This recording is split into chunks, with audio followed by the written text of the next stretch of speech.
Le cimetière de Milan, monumental, beau dans cette solennité minérale que l'art élève jusqu'à des hauteurs spirituelles où l'on peut croire que le peuple pudique des défunts retrouve goût, sinon à ce que l'on est en droit d'appeler la vie, du moins à certaines réalités des deux mondes qu'il partage religieusement avec les vivants. Le cimetière de Milan, disais-je, était naguère encore un lieu paisible, comme il sied à ceux dont le séjour interminable se doit d'être respecté avec compassion et recueillement. Certes, la faune la plus cosmopolite de touristes parcourait en nombre durant le jour les allées labyrinthiques de tombeaux en cénotaphes, de chapelles en sépultures, tour à tour s'extasiant sur les trésors architecturaux ou philosophant sur la vanité de l'être humain, au détour d'un monument plus ambitieux, plus orgueilleux, naïf défi, involontaire peut-être aux paroles de l'ecclésiaste.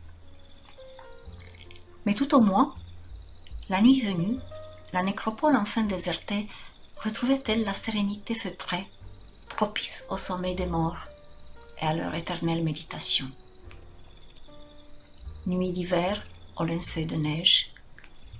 cette neige lombarde, lourde et riche, qui suinte aux premiers rayons du matin et ruisselle dans les allées. Nuit estivale, où le clair de lune s'accommode d'une brise un peu volage, pour faire danser mollement l'ombre des ramis et donner la vague illusion que la barque de certaines tombes se met un instant à tanguer sur un Styx improbable, un obsolète achéron ressurgi des siècles les plus lointains. Nuit où seuls quelques chats, errant comme une âme sans hâte et sans but, flânent entre les statues et hument l'air en fermant les yeux, croyant sans doute percevoir la présence occulte de tout ce peuple trépassé d'humains, dont chacun aurait pu être son hôte nourricier, mais dont nul ne le fut, en ces temps comme en d'autres plus anciens.